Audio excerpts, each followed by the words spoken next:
This is the Swarm and Shoot Football Show with me, Manny Matsakis, the head football coach at Defiance College, where we feature Defiance College football and everything that influences our program. This show is brought to you by our friends at Big B Coffee, right across the street here on North Clinton Street. And it's literally right across from our offices. They do a fantastic job, and they support our program and this particular podcast. Get the finest coffee beverages in Defiance, as well as great pastries, breakfast sandwiches to start your day off and get a pick-me-up in the afternoon. Welcome to episode 29. Today, we're going to sort of go through here and have a little bit of fun talking about recruiting at this point. I mean, we're just get back to, players just got in for classes, and I have Coach Shank here, who is our recruiting coordinator. And really just want to talk about recruiting today, Chris. Okay. You good with that? Yeah. Okay. I know we've been on it quite a bit. And, at this point, where you oversee that whole process and basically put us in situations where we can get out to various areas. And so where do you have all the coaches at this point? As far as, everybody's has a local area in the state of Ohio. They have a local county that touches and borders Defiance County, and then everybody has an out-of-state area as well, which we've actually just got back from a good recruiting trip down through kind of going south through Ohio, down through Columbus and Cincinnati, and then into Kentucky, Tennessee, and then on the way back up going to see some really good players, guys that have admitted, coming on campus for a visit, whatever the case may be. So at this point, we've cast a big enough net that we feel we can bring in probably the best class since we've been here, as far as the quality and quantity of certain positions that we need. And as we have analyzed everything on our as far as the needs in the program, we need guys at a lot of positions, but where do you see that on each side of the ball as far as like where are our highest priority needs at this point?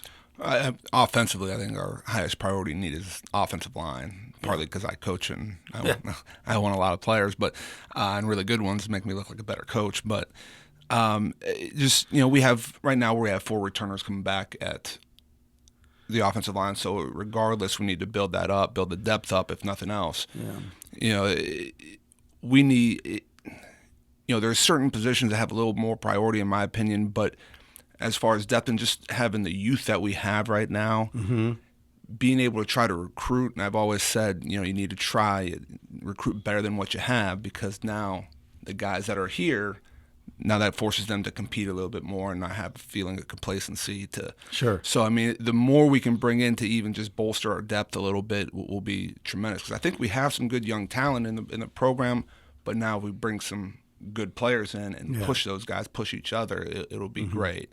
And defensively, I think on the defensive line, I think at this level, at the Division III level, you can't have enough big bodies, and being able on the defensive line, the depth's a little bit better shape right now. Sure, currently. Yeah, it's a lot better. But you also always like to be able to rotate guys in there and fresh legs, and maybe 2 platoon, a defensive line, a couple sets. So, to me, those are always going to be the bigger groups, and then obviously you want to be able to get a guy that can sling the ball around a little bit too, and that's a big area for us as well. So. Sure, it's definitely a large area for us. Either developing a couple of the quarterbacks we still have in house, seeing what kind of progress they make in spring ball, and getting some guys in here that want to compete in August, because we're not going to have a starter coming out of spring ball. At that position, we are going to. Virtually every position we want to develop guys. Absolutely. And the good thing is, a year ago we had, in spring ball, we really didn't have a spring ball. No, we had about 17, 19 guys that were eligible for spring practice. Yeah, and this year we'll be over 50. Right. So that will help us get to where we need to be. And when we're out there and, we've got alums, a lot of recruits that listen to this, and just the key is for us is in a process is that we want to make sure that we get guys to apply so they can be accepted, and then we start to hone in on the guys that have been accepted on a heavier recruiting process to make sure that those are the guys that fit our needs. Right. Yeah, and so that's because especially with like Division III, regardless of what division you're recruiting, all recruits and they still want an offer. They want to be offered an official roster spot in the case, and I know there's programs out there that they'll watch 3 or 4 clips of a guy and they'll send him an offer or send him a graphic that says offer, and it just gets kind of watered down, and it's being talking to some of my friends, they've noticed how many offers we have out there, but on the flip side of that, all of our offer guys have gone through the process of being admitted to school here, which is somewhat unique, and so there's guys that have done the legwork, which is what we're trying to do now. That exhibits interest on their part, and now we feel like we'll obviously send them the offer then and getting the financial aid package. We got a better shot to yield some of those guys. Looking at how the net that we cast, and literally it's coast to coast. Oh yeah. So well, even Hawaii. So even past Hawaii. The coast, we got a few. I know you asked to go out there to recruit. We'll see what we can do for you. But when you look at that, last year we brought in 64 plus 2 at mid-year the year before, so 66 newcomers into the program last fall, and they were from 17 different states. Yes. Right. And would you think the way things are going right now that it will still have a similar footprint as far as the diversity of the states that we're getting players from? Yeah, definitely. If you look at the first official visit we had in November, there's 10 young men that came up here. They're from 6 different states. Yeah. Right. Then you look at our one that we're going to be having here next weekend on January 24th and 25th. Right now there's, a good, probably about 40 guys signed up for it, and they're, you name it, Florida, Georgia, Alabama, Texas, I believe a couple guys from California as well. Obviously Ohio, New York. So it's Michigan. There's a lot of states being represented, throughout, and there continue to be. So well, and I think answering questions to like some of our alumni ask, well, how come you just only don't recruit in Ohio or Ohio, Indiana, Michigan? Where we are, and as we've had discussions about this a while ago. It's like people don't realize how many other small colleges are up here. They don't. There's 20 Division III schools in the state of Ohio, and that doesn't count, schools in the Michigan Conference, just close to the border. That's going to dip down into at least Toledo or something to recruit, which is essentially our backyard. And then the schools over in Indiana, that we obviously share a border with. They're going to recruit Western Ohio, which is where we're at. So exactly, there's a lot of competition. So there is, and it just seems like when we head out, and I do commend you and our coaches. Because we're doing it a bit different than a lot of other schools. Like a lot of schools, my take when I talk to guys is they will go down. They have these recruiting fairs, right? And it's nice, they got tables. The coaches are there. You go around. Some of them will actually have the players there. Some of them you're just talking to coaches and you're getting flyers and so forth. And I have multiple times spoken to coaches down there. And what they tell me is like, you're the only staff that comes down for those and doesn't just get back on a plane or in their car and drive to go back home. Because you guys actually go down there and then you basically scatter and you go back into wherever it is. Into the hollers of Georgia or, different areas there, and you find more guys and you have a lot more personal connection with these guys. Yeah. That's what, Coach Yeomans and I, Tristan and I went down at the beginning part of December because, there's recruiting fairs. You just recruit the entire state of Georgia by a fair, or at least get coaches' sheets in 3 days.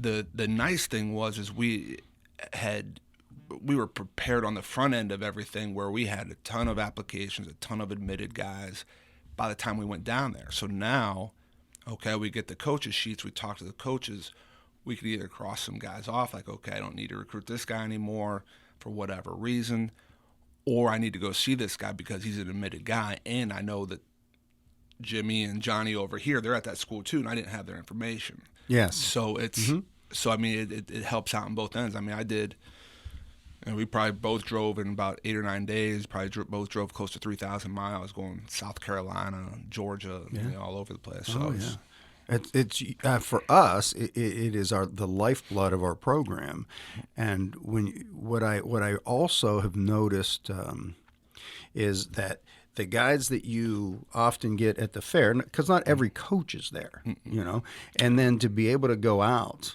and meet more people, it's like it triples the number of prospects that you may be able to get, because you're meeting more people, and then, hey, I got this guy too, maybe you need to take a look at him. How often does that happen?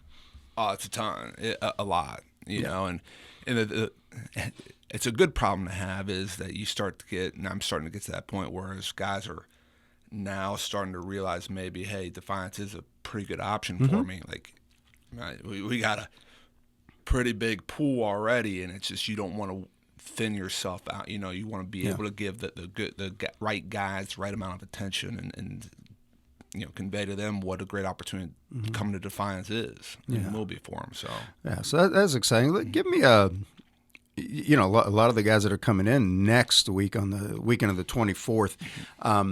Give us an overview of how you have organized the recruiting weekend. When they come in, what are they going, these prospects, and obviously if they're coming on that visit, they're good football players for us. We've been evaluated and so forth. What can they look forward to checking out? They're going to. I mean, it's obviously we're going to have people come from literally all over the country, so we want to try to show them as much of Defiance College as possible, and but also not just crush them with so much information that it just kind of starts falling on deaf ears. So they'll come in on a Friday, and when they get here, it's kind of that Friday evening. It's kind of a laid back meet and greet, because again, we'll have people flying in. We'll have people.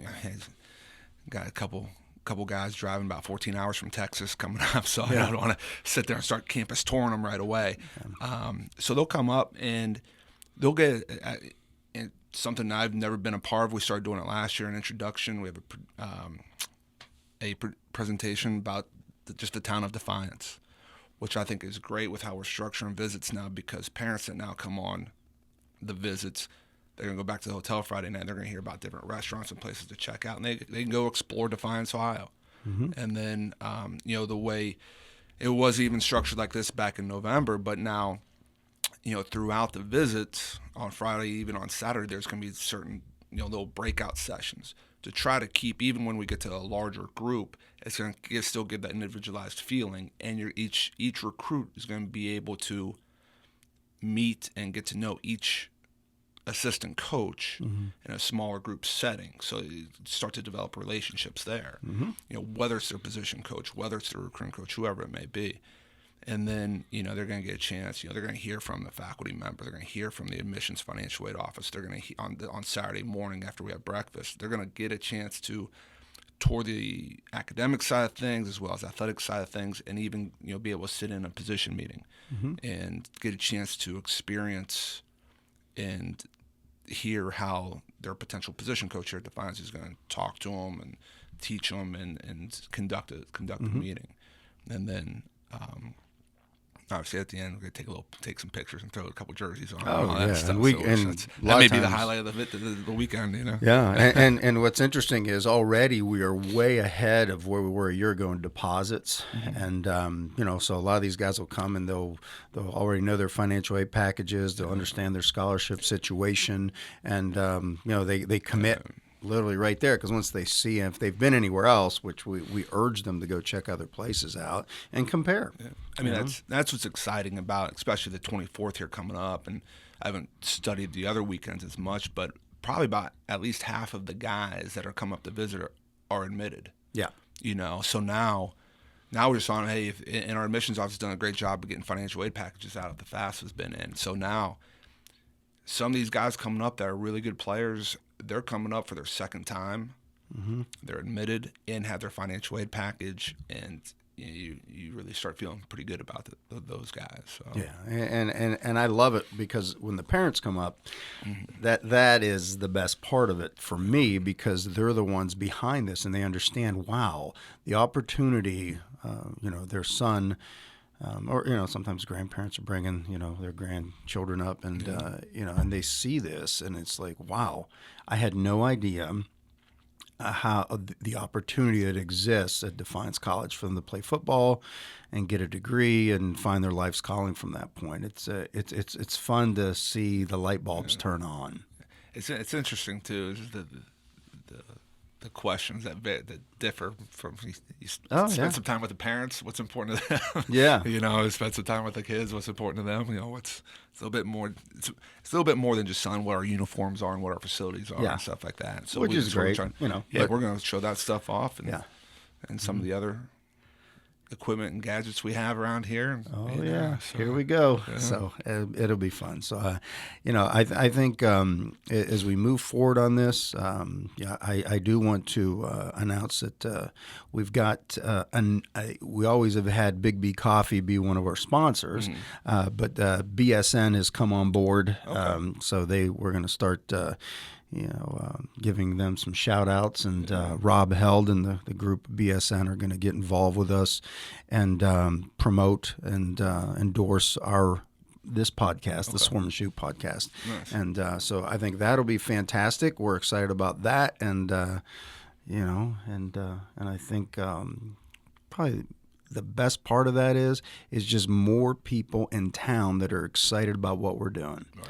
And the direction of the program is heading where we want it to go, and that is in a collision to win a championship here, and that's how this thing goes. And I think it was interesting to me that although everybody was down recruiting in Tennessee, there was an AFCA convention down there, and I was able to pop over and see some guys there and meet some people, and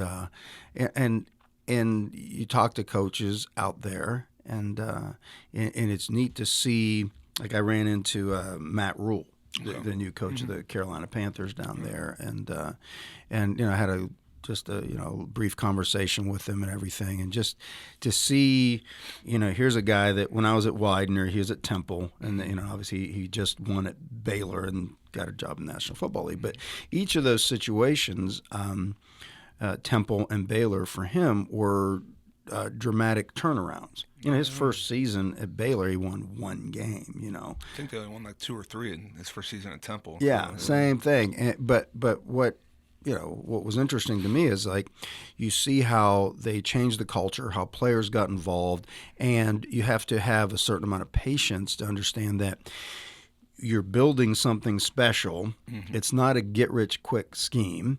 It is truly something that takes time and effort, and our players I think the 50-some players we're going to have in the spring are about to embark in a very demanding yet fun, exciting off season.